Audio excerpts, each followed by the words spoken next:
Hello friends, स्वागत है आपका पढ़ाई लिखाई ज्ञान में।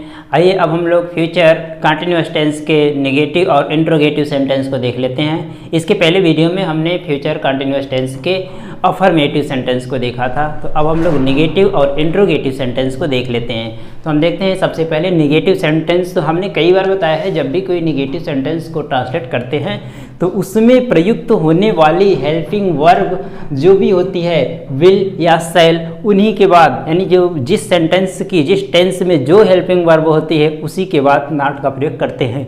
यदि किसी सेंटेंस में दो या दो से ज़्यादा हेल्पिंग वर्ब का प्रयोग किया गया हो तो फर्स्ट वाले हेल्पिंग वर्ब के बाद ही नॉट का प्रयोग करते हैं। तो हम देखते हैं पहले इसमें नेगेटिव सेंटेंस में हमारा जो हेल्पिंग वर्ब है विल बी और शैल बी होता है, तो हम विल और शैल के बाद नॉट का प्रयोग करेंगे। बाकी सेंटेंस जैसे हम अफर्मेटिव सेंटेंस में बनाते हैं वैसे ही रहेगा।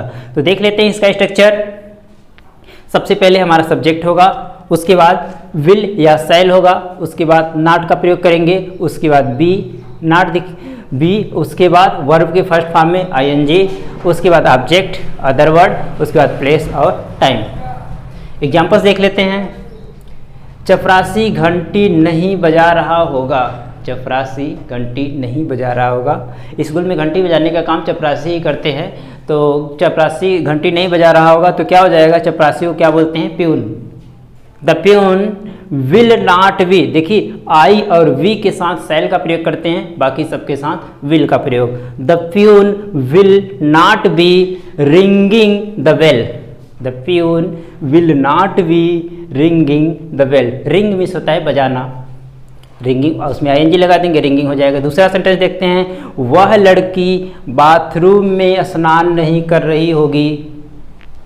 That girl will not be bathing in the bathroom. That girl will not be bathing in the bathroom.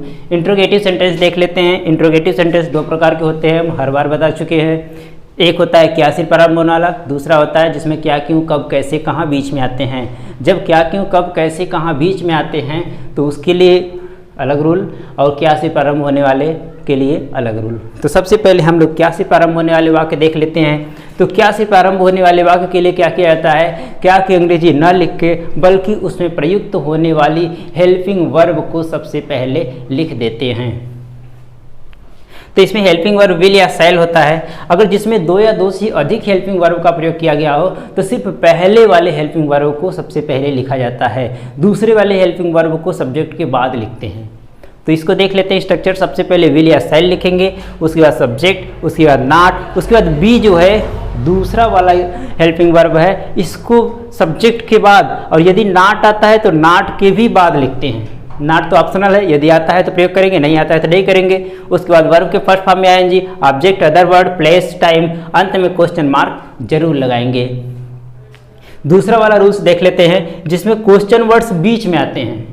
तो उसके लिए क्या होगा, सबसे पहले हम क्वेश्चन वर्ड्स की अंग्रेजी लिखेंगे, उसके बाद विल या शैल, उसके बाद सब्जेक्ट, उसके बाद नॉट, उसके बाद बी। नॉट इसमें भी ऑप्शनल है, यदि आएगा तो लगाएंगे, नहीं आएगा तो नहीं लगाएंगे। उसके बाद वर्ब के फर्स्ट फॉर्म में आईएनजी, नॉट के बाद बी, फिर वर्ब के फर्स्ट फॉर्म में ING, object, other word, place, time, और अंत में क्वेश्चन मार्क जरूर लगाएंगे।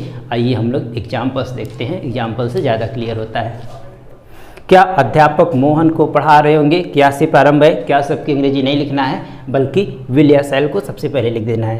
तो देखिए सबसे पहले will the teacher be teaching Mohan.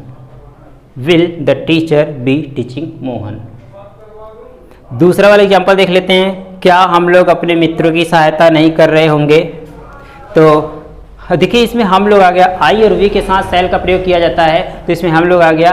तो shall we not be helping our friends. सबसे पहले विल या शैल को किया जा रहा है, shall we not be helping our friends. Next sentence देख लेते हैं। राधा इस समय क्या कर रही होगी। दूसरे प्रकार का इंट्रोगेटिव आ गया जिसमें क्या शब्द क्वेश्चन वर्ड बीच में आया है, तो सबसे पहले इसकी अंग्रेजी लिखी जाएगी। तो what will Radha be doing at this time. तो ये तो रहा हमारा नेगेटिव और इंट्रोगेटिव सेंटेंस। और इस तरह के और भी वीडियो चाहिए तो हमें कमेंट करें, और चैनल हमारा समझ में आता है ये आपको तो चैनल को सब्सक्राइब करिएगा, वीडियो को लाइक करिएगा, अपने मित्रों में शेयर करिएगा। धन्यवाद।